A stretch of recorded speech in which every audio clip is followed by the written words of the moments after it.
After 2 weeks of Tennessee Titans training camp, it looks like Xavier Restrepo is on the outside looking in of the 53-man roster. I'll tell you why, plus update all the other position battles on today's edition of Locked On Titans.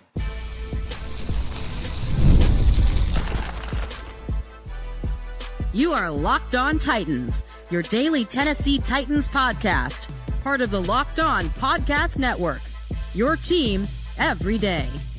Welcome to the Locked On Titans podcast. I am your host, Tyler Rowland. Titans fans, on today's show, we are going to be updating all of the biggest position battles that we've been monitoring and talking about for so long through 2 weeks of Tennessee Titans training camp. We're going to talk about the depth rules on the offensive line and special teams. We're going to talk about James Williams taking command of the linebacker position, but we're going to start with a crowded wide receiver room where a fan favorite rookie could be getting pushed out. Before I get into all of it, though, do want to thank you for making Locked On Titans your first listen each and every day. Remember, Monday through Friday, Tennessee Titans content all year round, always for free. You're not going to beat that anywhere else. Make sure that you get subscribed, stay subscribed. It's your team every day. Speaking of every day, shout out to my everydayers out there tuning in Monday through Friday. Couldn't do it without you guys. If you aren't an everydayer, you need to be one. Again, it's training camp. The Titans have an extra practice on Friday. I'm going to be going live after that completes. The Titans are going to be back out on the training practice field next week, and then joint practices are right around the corner. It's August now, folks.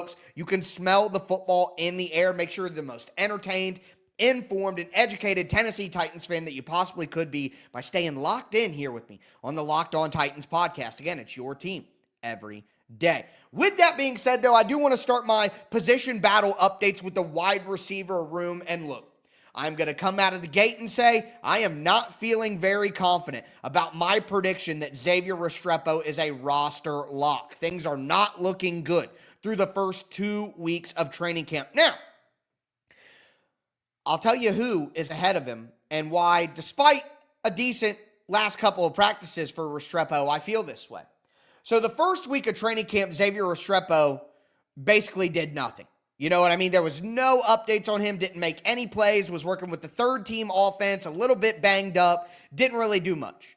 But then we come out this week and he starts to make a little bit of an impact. He had a big, bomb touchdown on a post, started catching some passes. Even according to my guy Parker Kelly, started getting some second team run, which is all good signs for Xavier Restrepo.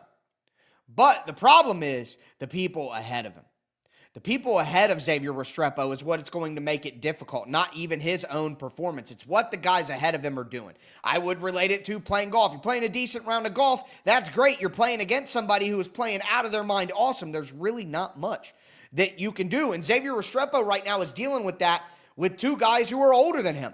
Number one, Bryce Oliver. We want to talk about Xavier Restrepo being at risk to make the roster right now and how my confidence is down. Well, Bryce Oliver has locked himself into the roster. I don't think you're going to find a single person out there who knows what they're talking about, who's going to tell you that Bryce Oliver isn't a lock to make this roster right now. Not only can he be wide receiver 3 or 4 for the Tennessee Titans out on the field, but he's really embracing his role on special teams. I think he's a valuable member of the roster. Bryce Oliver is basically locked at this point. I would make him my 6th lock for the Tennessee Titans, not Xavier Restrepo. If I were able to redo my, locks, bubble, long shot breakdowns like we did in the training camp preview series. Bryce Oliver has been incredible. All right. He just fills such a great role for the team. Now, is Bryce Oliver going to go out there and turn into the next A.J. Brown? No, he's not. But with what he does well and where he's at and how confident the coaching staff is in him right now, Bryce Oliver is certainly a lock to make this roster, and he is certainly above Xavier Restrepo on the pecking order. I don't think it would be any contest whatsoever if the Titans are like, hey, we're only keeping 6 wide receivers. You have the 3 veterans in Calvin, Lockett, Jefferson, and then you have Alec Iomanner and Chim DK who are going to make this team. If they're only keeping 6, it's going to be Bryce Oliver. And here's really where the problem comes in for Xavier Restrepo. If the Titans keep 7 wide receivers, I don't think he's the 7th right now either. I think that role would go to James Proche, the veteran wide receiver. He's been with the Ravens before. He has been very, very good in training camp so far. He's been making plays on the sideline, toe tapping, all that. And here's the thing why that is so detrimental to Xavier Restrepo. Because James Proche has a major advantage on special teams. Proche is a experienced punt returner. And look, kick return is easier than punt return. Being the punt returner is way more difficult than being the kickoff returner. Punt return is way more dangerous. You're all there by yourself. They could be right on you and blast you. It's totally different from kickoff. I'm not worried about the Titans finding a kickoff returner. I think Tajay Spears should be the kickoff returner for the Titans, quite honestly, because you can be in more space and stuff. It's more like being a running back. But punt returner is where the Titans have struggled. And Proche being a pretty good punt returner in his past. So if Proche is already better, more experienced, more reliable than Xavier Restrepo as a punt returner, and then he's also been better than him as a wide receiver, how does Xavier Restrepo stake his claim? It can't just be I'm Cam Ward's buddy. They talked about that. Cam Ward talked about that, actually, after Wednesday's practice, and was like, he's not just here because we're friends. Like, he deserves to be here. He's a good player, and I agree, he does deserve it. And look, I don't see any circumstance where Xavier Restrepo would be cut before the 53-man roster cut down. Like, they're not going to churn Xavier Restrepo. He's going to get a full opportunity throughout the entire camp, in my opinion. But right now, if the Titans keep 6, it certainly doesn't include him. And even if they kept 7 right now, it wouldn't include him either. A lot of football to go. Training camp, joint practices, preseason, a lot of football to go. But if we're updating roster camp battles right now and we're talking about the back end of the depth at wide receiver, if they keep 6, it's a lock, it's Bryce Oliver. And if they keep 7, it would go to James Proche right now. Now, I also want to mention, just so you guys know I keep it honest, another position battle where I might not be correct, and it's tight end. I have said since the draft that I believe that Gunnar Helm will be tight end 1 for the Titans in snaps this year. Now, that's barring health. If there's injuries and Gunnar Helm gets it, I can't take a victory lap on that, right? But I thought that Gunnar Helm would supplant Chig Okonkwo as the primary tight end for the Tennessee Titans throughout the season. I don't know if that's going to be the case. Rave reviews of Chig Okonkwo with pads on as a blocker, showing improvement there. He looks to be in great shape, and his ability as a wide receiver, he is much more dynamic as a weapon than Gunnar Helm. That's been obvious all along. That's not the appeal of Gunnar Helm. The versatility is what the appeal is of Gunnar Helm. But if Okonkwo has improved as a blocker, if he has gotten stronger and bulked up a little bit, you add in improved blocking, and it's not like Gunnar Helm is, George Kittle by any means. He's not a guy who, like Greg Cosell, says that Gunnar Helm is not a wide tight end who can have his hand in the dirt. I disagree based on what I've seen on tape, but that's just two people watching the tape and coming to different conclusions. There are plenty of things in human life that two people can read or look at the same thing and have totally different conclusions. So I guess that happens, but at the end of the day, I think Gunnar Helm can do that and be that for the Titans, which gives him an edge. But again, it's not like he was some insane blocker in college either. It's not like he's going to come in right away and be a bulldozer. So if Gunnar Helm is just okay, and the advantages Chig has, I think Chig Okonkwo is dominating the tight end 1 conversation right now. But want to move to the defensive side of the ball where I got a couple of these right so far. Do want to let you know that today's episode is brought to you by Monarch Money. Ever wish managing your money felt easier?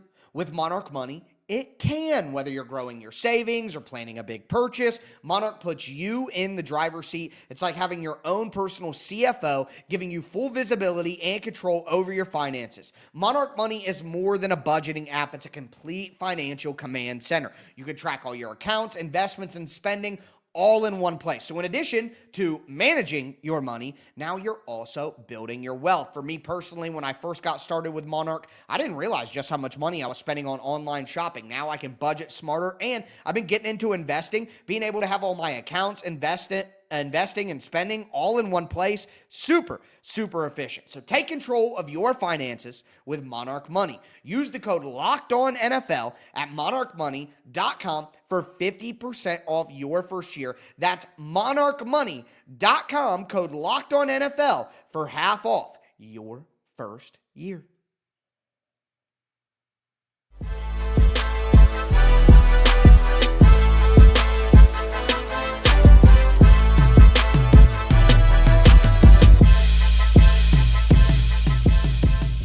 Titans fans, let's continue today's edition of the Locked On Titans podcast. We are updating the position battles for the Tennessee Titans. We talked about wide receiver depth. We talked about tight end 1. Now I want to get into the defensive side of the ball, talk linebacker 2, edge 2, maybe even a little safety. I don't know. At the end of the show, we're going to talk offensive line depth, and I'm going to talk about the kick and punt returner stuff as well. Before we get into the rest of it, thanks again, though, for making Locked On Titans your first to listen each and every day. Remember, going to have a bonus episode tomorrow on Friday after the Tennessee Titans impromptu practice, which I might talk about that at the end of the show as well. But anyway, so much content coming your way. Just get subscribed, stay subscribed, folks. Do it right now. But with that being said, linebacker. The linebacker job next to Cody Barton has maybe been the most interesting, the most popular position battle that we have discussed, watched, all of that. And quite honestly, it is getting less interesting by the practice because James Williams, J-Will, seems to be taking full command of this position. I do not see a non-injury path for James Williams not to start at inside linebacker. He's been better than Cedric Gray. They've been using him with the first-team defense consistently. I mean, Brian Callahan has talked about how he's leaps and bounds ahead of where he was last year mentally. And again, it's the mental aspect. This is something that's been talked about by the coaching staff. He was a former safety, so his eyes, how he sees plays happen, how close he is to the line of scrimmage, how much quicker he has to make his decisions, all of that is totally different from what he was looking at when he was a safety now that he's playing linebacker. So it's a total positional adjustment for James Williams, who already had great physical ability with explosiveness and size, 6'4", 230-some pounds. Like, he has everything you wanted. He just needed to make the mental transition from safety to linebacker, which is a much more suitable position for him. And even Williams has admitted, maybe I should have transitioned to linebacker or been more open to that a little bit earlier in my career at Miami. So now that James Williams has fully accepted the position change, now that he is fully acclimated to playing a different position for a full year in the NFL, now potentially his physical gifts can shine, and they have so far. He's made interceptions. He's gotten hands on the ball. He knocked the ball loose from Tajay Spears in a run period the other day with that explosive violence that he has. So if he's showing in the pass coverage game, and he's showing in the run game and making plays with violence and physicality and explosiveness, Brian Callahan talked about the interception that he had on Cam Ward at the Nissan Stadium practice last Saturday, and he talked about how, Cam was falling back, trying to find a guy, but James Williams made a heck of a play. James Williams broke on the ball, got to it, made the play. Like, it was a great play by James Williams, and it just continues to show how mentally things are slowing down for the second-year linebacker. And look, I talked about this recently, how if things go great with James Williams, not only could we have a good linebacker too next to Cody Barton, but he could be a guy who takes over for Cody Barton eventually. That's down the line because I want Cody Barton to be here for quite a few years. I would love to just, talk about Cody Barton. He's been so awesome in training camp. He's been so great. Such a great addition to this team. Such a great swap out for Kenneth Murray, who I was not a big fan of, even going back to when he was signed. So love how the Titans have made that swap out. But James Williams, man, if he could be a true playmaker for the Titans and somebody they can count on even in passing situations, would be a monster boost. Because last year, when the Tennessee Titans defense was at its worst, the linebacker play was awful. And I would say you're counting on a good interior defensive line and a good secondary with this defense. If you add in a good linebacker group, now the defense is taking steps forward to be something truly, truly special. But moving away from the inside linebacker conversation, which again, I think it's getting less interesting as the practices go on because James Williams has a stranglehold on that thing over Cedric Gray and Otis Reese and Anthony Orgery. However you say his last name, I've heard it pronounced in a million different ways. But staying on defense, look at it, edge rusher. So obviously, when you have the retirement of Lorenzo Carter, that is going to change things because Lorenzo Carter is a good physical edge setter, big-bodied edge, not a good pass rusher, where Jihad Ward is more of a tweener, versatile, inside-outside rusher, okay? He'll be physical in run defense. I'm not saying he's bad there, but he's much more of a versatile player than a guy like Lorenzo Carter. So I talked about the outside linebacker rotation. I talked about how I thought Lorenzo Carter would start early downs, run downs, early downs as a physical edge setter in the run game. And then when it was passing time for passing downs in nickel situations, it would be Arden Key and Draymond Jones who would be the primary edge rushers. And then Femi Oladejo, because he's a developmental project, he could most readily rotate in on early downs as a physical edge setter. He can do that with his skill set right now, his body type right now. He doesn't need to be a refined pass rusher to be good on early downs and in run defense. And he can utilize that pursuit speed and those angles that he's used to as a linebacker. Awesome. And then with Draymond Jones and Arden Key, you have guys who could be your edges and rush packages. And then you could even move a guy like a Draymond Jones into the inside next to Jeffrey Simmons, and then let Femi rush some on the outside as part of a rotation. It wouldn't be his primary role. He wouldn't be the primary guy out there, but you could get him, 5, 6, 7, maybe even 10 snaps rushing off the edge in a game. Give him 20 to 30 on early downs. That would be the move for Femi. Well, I think with the retirement of Lorenzo Carter, the edge 2 role by default has to go to Femi Oladejo on early downs. He's going to be a starter right away. I think Jones is the starter in nickel, but I think early downs and base package, Femi Oladejo is going to be your starting outside linebacker just based on what he can do already, which is fire off the ball with violence and explosion, hit somebody, track down a ball carrier. Like the stuff that he can do right now, it has forced Femi into, he is going to be the starting edge rusher on day one in the Titans' early down run defense base packages. Like, that's where we're at with that now because Lorenzo Carter left. And Femi, in my opinion, is the right. I don't think that Draymond Jones is quite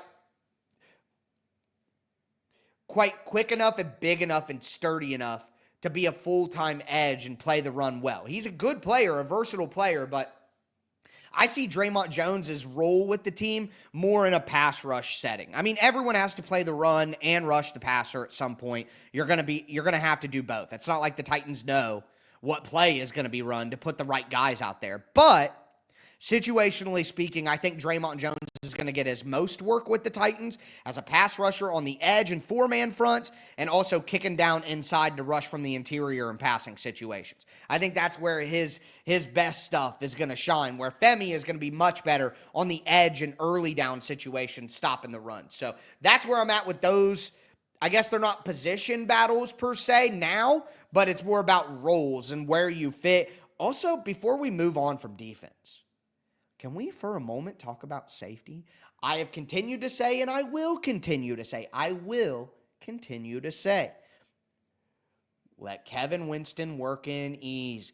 Make it smooth and easy for him. Let him be the third safety. Let him be dime package linebacker. Don't rush him into a full-time role too early. All right? But if he's this far ahead of where I thought he might be right now, and literally every single practice, multiple reports mentioning Kevin Winston, you can't take his eyes off him. He's making plays on the ball everywhere you look. Okay, if we get through the first month of the season, and he's that good, well, then you got to put him on the field. He's got to start. I mean, I wanted to leave the governor on for a little while. But if he's this good, this quick, this early, and we get into joint practices and we get into preseason games and he looks like he is the best safety on the team, you got to get him out there. You have to. So I just put this in at the end of the defense section because I'm not saying there's a position battle at safety right now and Kevin Winston could be taking the spot from Xavier Woods or whatever, but he's just been that good and he deserves to be mentioned here. But with that being said, let's talk about some depth conversations on the offensive line, and we'll get into some special teams too. And again, the Titans scheduled an impromptu, unexpected, extra padded practice on Friday morning. I'm going to get into my thoughts on that. Do want to let you guys know that today's episode is brought to you by 5 Hour Energy Transfusion. Time to turn it up with 5 Hour Energy Transfusion. It brings the bold, great ginger and lime flavor of your favorite golf drink, minus the alcohol, into a quick, energizing shot. Whether you're sinking birdies or just making memories with friends, this one's a hole-in-one for your energy game. Let's be honest, some days on the course or off it, you just need that extra boost to stay sharp. For me, during training camp, so much going on, gotta stay locked in. Always nice to have that little extra boost with my 5 Hour Energy Transfusion. And, when I play golf as well, golf's all about good times, good people, and good flavors, of course. The grape ginger lime flavor gives you the best parts of your clubhouse go-to without the chasing down of the bev cart.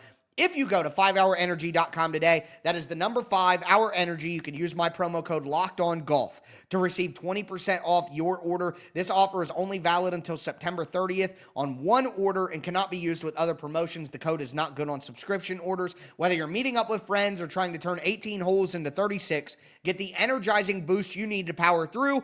Order transfusion flavored 5 Hour Energy shots today.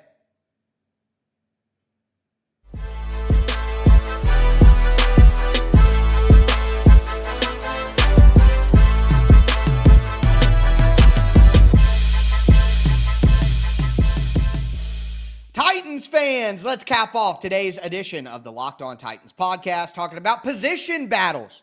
Throughout the first 2 weeks of training camp, we talked about wide receiver depth, tight end. We talked about linebacker and edge, little safety as well, too, just mixing that in there. Now I want to talk about some depth positions that I think are very, very important. Before we get into it, do want to thank you again for making Locked On Titans your first listen each and every day. Now for your second listen, check out Locked On Bets. Betting experts Lee Sterling and Kevin Rogers have daily MLB locks and can't miss football futures. Find Locked On Bets on YouTube or wherever you listen to podcasts.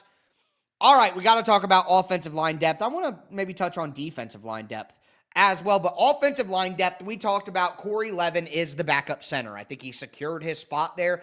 He's been working as the first-team center with Lloyd Cushenberry coming back from the Achilles, with Lloyd Cushenberry coming back from such a serious injury. I think re-injury or adjacent injuries and stuff like that is super, super likely. So you got to be very careful if you're the Titans with this, and you want to keep Corey Levin around. So I had him locked in as the 6th offensive lineman for the Tennessee Titans, but the question was, who's going to be the primary backup interior offensive lineman, like the backup guard, and who's going to be the primary backup tackle? And going into it, I said Blake Hance, I think, the veteran who has offensive tackle and guard experience in the NFL and history with Bill Callahan. I thought Blake Hance would be the guy who would take that primary interior offensive lineman role. But here's a reality. He's hurt. He missed the last 2 practices with a calf injury. Calf injuries can be delicate and dangerous. I'm dealing with some calf stuff right now, as a matter of fact.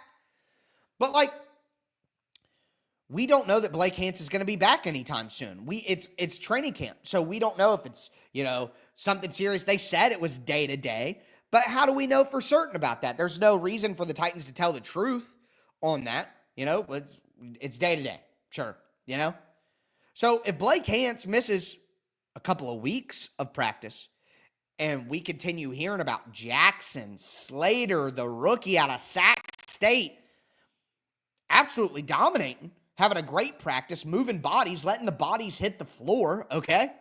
If Jackson Slater keeps doing that and Blake Hance misses time, that's how the rookie takes the spot. And look, Jackson Slater was going to have an opportunity to compete for that spot anyway. We're talking about position battles.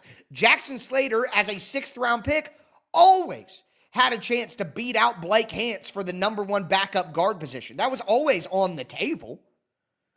It just wasn't my expectation because Hance has all the experience and he can play offensive tackle and he can play guard. And he's a guy who I think with Cam Ward, you want to have experienced guys. So I would still have Hance and Slater making the roster, with Levin, Slater, and Hance making the roster. If the Titans keep 9 offensive linemen, that leaves 1 open spot, and it has to be for a backup tackle. And going into it, I did not have very much faith in John Ojukwu, and I definitely didn't have faith in Jaelyn Duncan, the 6th-round pick out of Maryland. I thought that Ali Udoh, remember the Titans signed all 3 of those veterans at the same time? They signed Ali Udoh and Brandon Jamies and Sam Mustipher all at the same time, all guys who have double-digit NFL starting experience under the belt. I think they had 66 or 80. I always get in between those two. 66 and 80 games were the starting experience in the NFL, those 3 guys together, and they got them all in one fell swoop. So it was like, hey, we got young guys in here like Ojukwu and Duncan, Brendan Crenshaw-Dixon, and we have Jackson Slater and Andrew Rupcich. We have young guys in here. Let's get guys in here who have actually started games in the NFL to push all these young guys. And if we can't count on all these young guys, then we're going to go to these guys. So I had Ali Udoh over all the other young tackles because Brendan Crenshaw-Dixon is an undrafted free agent. I figure he's a practice squad guy. And then I don't really care too much for Ojukwu or Jaelyn Duncan specifically. Well, I might be wrong about that as well. And Bill Callahan might be sprinkling magic fairy dust. Little ASMR for you guys. Might be sprinkling magic fairy dust on Jaelyn Duncan because the reviews of Jaelyn Duncan coming out of camp have been electric. He's been great as the backup left tackle, really good in one-on-one pass protection drills. Jaelyn Duncan always had the athleticism. It was the mental side that was always a big question with his profile, especially coming out of college. Mental side that I've questioned as well. But if he's locked in and getting the most out of his physical gifts, could have a pretty solid player there, especially as a swing tackle for the Titans. So I think Slater and Duncan right now are winning the position battle of primary interior offensive linemen and primary backup offensive tackle. That's who I think is leading those. Now, we talk about special teams. Nothing to talk about with kicker and punter. I know that the Titans tried out a couple of kickers like Cade York, who they've had in the franchise before, but that is so that Joey Sly doesn't have to kick so much. Sly has been incredible. Sly has been awesome in training camp. So Joey Sly, Johnny Hecker, no position battles with either of the kicker spots, even if the Titans are working out kickers. It's really like how you need a camp arm at quarterback. Some guy, just so your other quarterbacks don't get tired and overworked, you need a camp leg for kicker as well. But also, the Titans want to practice kickoff returning. And if you want somebody to actually, instead of just a machine sending it off, if you want someone to actually kick back to these guys, you're going to be overworking your kicker too much. So it makes sense the Titans are doing that. But at returner, Chim Dike, James Proche, who we talked about earlier, Xavier Restrepo, Tajay Spears. We've heard TJ Sheffield's name is a guy who's in there, but all of those guys are going for punt returner, kick returner. I ultimately think DK and Spears are the kick returners, and Proche is the punt returner. That's where I think things ultimately land based on what we've heard through 10 days of training camp, I guess you should say. But either way, do want to mention here at the end, if you're hearing this on Friday morning, it may be a shock to you. The Titans have added, it was not on the schedule, the Titans have added an extra padded practice on Friday morning. And the reactions to that online are a lot of, for me it was the coaches are not satisfied with the work they've got through. And that's probably the offensive coaches, you would think, because the offense has done so poorly. Want to see more. We need more. But outside of the football, I've seen a couple people locally. Buck Rising from 104.5 said this specifically, that the 2 days of padded practices the Titans have had lacked juice. Not enough juice, not enough intensity, not enough fire, boring out there, calm out there. And I saw Bucks say it. I saw a couple of people who attended practices from a fan aspect say some things like that. Other people locally who I'm not going to give any credit to that are jumping on that bandwagon to say that that's the case. And it just, again, Brian Callahan as a head coach in the NFL is, outside of Cam Ward, is the biggest question mark the Titans have this year, and we don't talk. I mean, there's not that much to talk about. Brian Callahan's, all the stuff that Callahan has to get better at is the stuff that we're not going to see. Like, I could see his offense. He was a great offensive coordinator. He's going to do fine coordinating offense.